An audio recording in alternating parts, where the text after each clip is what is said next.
A huge storm will be coming to the United States over the next few days, and this is going to bring a ton of problems, including the return of severe weather, even the potential for snowfall, and some of the coldest weather that we've seen since last winter. So in today's forecast, we're going to break down exactly what you need to know about the weather that'll be impacting the United States over the next 7 days, and we'll begin with what's happening across the country today. And look at this, right along the west coast, we have a very strong low pressure system that is currently making its way onshore into parts of the Pacific Northwest. We have tons of rain and snow falling right now from central California all the way back up into western Washington and Oregon, and this is only going to continue today. We are expecting the threat of flooding rainfall. This is essentially a pineapple express, which is basically a lot of moisture that's going to continue to fuel lots of rain for the next couple of days. The big reason why this is a concern, not just on top of what's happening in the Pacific Northwest, but even for the United States, is that bits and pieces of this storm system will break off into the Great Plains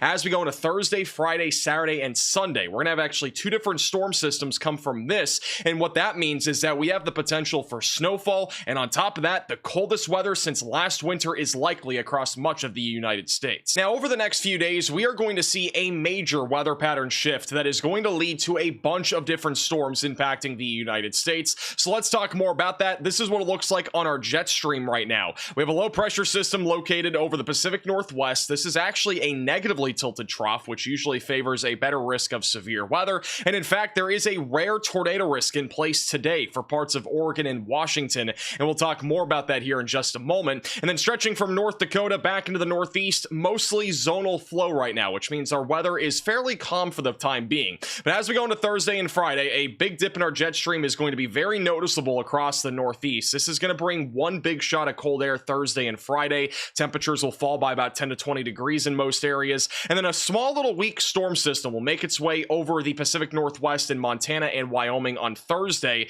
That could bring the potential for a little bit of snowfall Friday and Saturday, stretching from the Dakotas all the way back through parts of the Midwest. And this storm is actually going to be pretty impactful because by Saturday and Sunday, we are going to see the potential for snowfall and even the threat of heavy snowfall across areas near the Great Lakes and also the northern Ohio Valley. So this is something that we are keeping a very close eye on, as it will likely be our first big snow event of the season, especially for those along the Great Lakes, including Lake Erie. And also, as we go into Sunday and Monday, notice how our jet stream is going to dip substantially across the Great Plains all the way down to the Gulf Coast, which means that very cold weather is going to get transported out of Canada all the way towards the Gulf Coast in the southeast, and this will bring the coldest weather that we've seen really since March or April for much of the United States. So get ready for some really cold air to be impacting the country. And even as we go into the middle and end of November, it looks like our weather pattern is going to remain very active. Now, before we talk about the snowfall potential and severe weather, I do want to touch on the temperature trends over the next few days. This is what it looks like right now. We have above average temperatures from the Northeast all the way back basically through the Rockies. There's very few areas below average right now, but Thursday and Friday is when we're expecting a shot of cold air to make its way through the Northeast. Temperatures will drop by about 10 to 20 degrees, but it's going to rebound as we go into Saturday, as a low pressure system will pull warm air all up and down the East Coast, and then a lot of cold air is going to build across the upper Midwest, northern plains, and Canada on Saturday. And late Saturday and into Sunday is when all that cold air is just going to spill out of Canada. It's going to rapidly sweep across areas like the Central Plains and the Midwest. All these purples and even pinks, that is all temperatures that are dropping by as much as 15 to 25 degrees below average. There is a possibility of record-breaking low temperatures Sunday and Monday morning across areas like Kansas, Missouri, maybe even Texas, and that cold air is going to make its way across areas like Maryland, West Virginia, and even the Carolinas late Sunday and Monday. And we are going to be talking about some very frigid cold weather for this time of the year, and this is basically our first feeling of winter for many of you across the United States. And then by the time we go into Wednesday and Thursday of next week, a lot of that cold air will start to make its way out of the United States, and warm air will once again build. And there is a lot more that we have to talk about in this weather forecast, but before we do that, we need to talk about the sponsor of today's forecast. The weather isn't the only thing that can get out of control. Your personal data can too. While we are tracking tornadoes and winter storms, data brokers are tracking you, collecting your info and selling it wherever they can. Every time you search for anything on the internet, weather related or not, your data can end up in the hands of dozens of data brokers. They build detailed profiles with your name, your address, and your online habits. That's where Incogni comes in. It's like a cleanup crew for your personal data. With just a few clicks, Incogni automatically contacts these data brokers, and gets your information removed, saving you hours of digging through opt-out forms. I actually ran this myself and was shocked by how many companies had my data. Incogni handled all the messy parts and even kept me updated every step of the way. Best of all, any Incogni Unlimited plans come with custom removals for targeted data takedowns. If you value your privacy as much as I do, take back your personal data with Incogni. Use code MAXVELOCITY with the top link in the description below to get 60% off any annual plans on Incogni. Do not wait for a data storm to hit. Use Incogni today.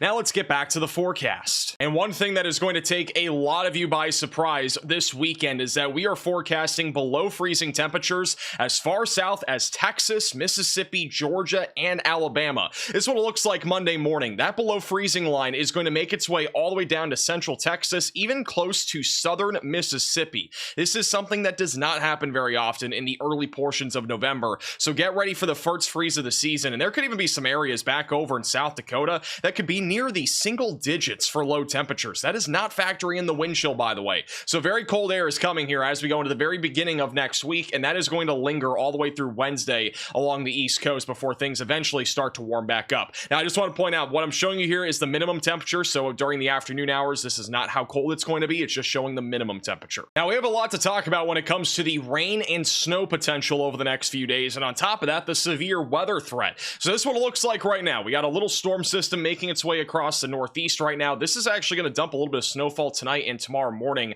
across northern New England. Pretty strong winds on the backside of that low pressure system overnight Wednesday into Thursday morning. On the flip side, we have a very intense atmospheric river event, which is also called a Pineapple Express, that is dumping lots of rain and snowfall across the Pacific Northwest tonight and tomorrow. And then late Thursday and Friday is when we're going to have a little piece of that storm system make its way over into the upper Midwest. And to be honest with you, this storm is not really going to bring a whole lot of impacts Thursday night, but it will bring impacts on Friday. The big question mark right now is the severe weather threat on Friday out of the storm system. The storm is not going to really bring a whole lot of snow to the United States. The low pressure center is just going to be too far to the north. All that cold air will be sitting on the north side of it. However, we're going to get a very strong southwesterly flow in place, mainly across the southeast and also the Dixie Alley and the Ohio Valley. This could be a corridor where we see some severe weather on Friday with damaging winds, some large hail, and maybe a few tornadoes being a possibility. It's a big question mark right now, but there will be enough wind shear in place. It really comes down to how far north this low pressure center will be and exactly where storms are going to fire up on Friday. But I do think areas like Kentucky, Tennessee, even parts of Alabama, Mississippi, and Georgia should be on alert for some severe weather on Friday. On the flip side, a little bit of snow is possible for northern Maine Friday night and early Saturday morning. And then right behind this, another storm system is going to eject right over the Pacific Northwest. This is another storm system that'll come off of all that energy from that atmospheric river event in the Pacific Ocean. So this is also going to bring the threat of snowfall. This will mainly begin Saturday morning across North and South Dakota. It'll dump probably around 1 to 3 inches of snow for most areas. And then Saturday afternoon and evening, this small little compact storm system will dump a little bit of snow across Iowa, Illinois, Indiana, and Michigan. Sunday, though, will be the big day because this low pressure system is going to make its way into the Northeast, and we are going to have a really favorable setup for at least some lake effect snow Sunday across Michigan, also the upper peninsula of Michigan, Northeast Ohio, and Western New York, and Northwest Pennsylvania, where several inches of snow could fall between Sunday morning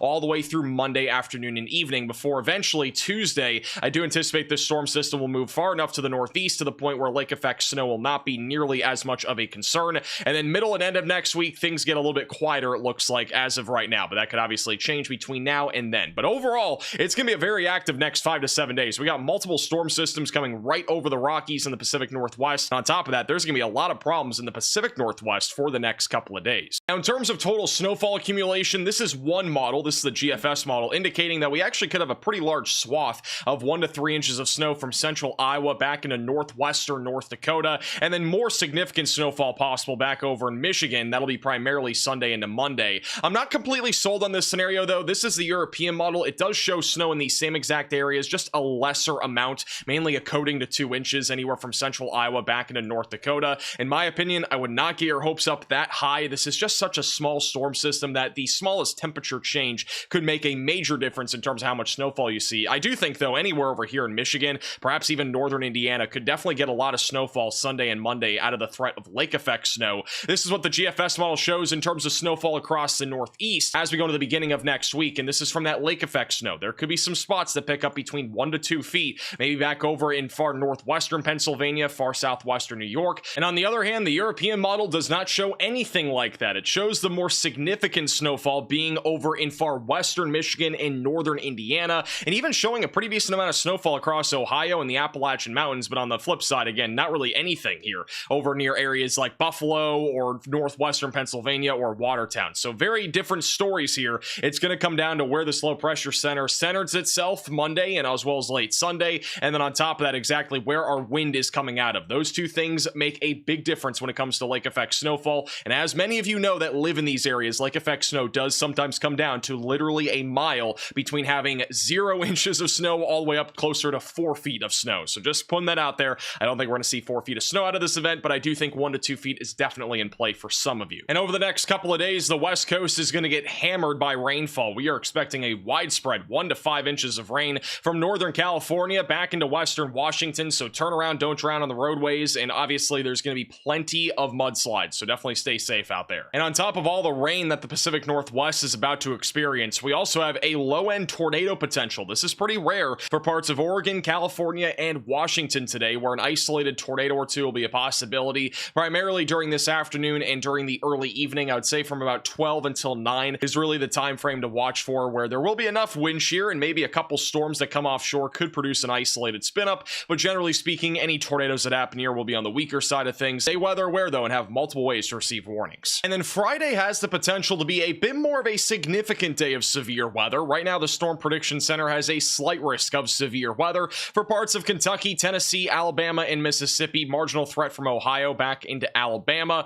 Generally speaking, the biggest concern will be damaging winds and some large hail up to the size of golf balls. I do think there is a potential though for at least a couple of tornadoes, if not a few. But I think one of the biggest problems is that our low pressure system will be just so far to the north. I don't think the wind shear and the instability are all going to meet up in the right place for there to be really that legit of a tornado risk. I think more than anything, Friday looks like a couple of weak and brief tornadoes more than anything. But again, stay weather aware, have multiple ways to receive warnings, and in the case there is something significant here, we will go live. So make sure you are subscribed to the channel and click the bell icon so you're notified if we go live. And as always, thank you all so much for watching today's forecast. If you are new to the channel, make sure to subscribe down below. And a huge shout out to Incogni for sponsoring today's forecast. You can take your personal data back with the top link in the description below. Once again, 60% off on any annual plans. Huge shout out to all the amazing sponsors that we have on this channel. We would not be able to do everything that we do without them. So make sure to check out Incogni. And our next forecast will probably be tomorrow. I think we're going to continue to do daily uploads all the way up until this lake effect snow event happens. So stay tuned and we'll see you all again in the next video.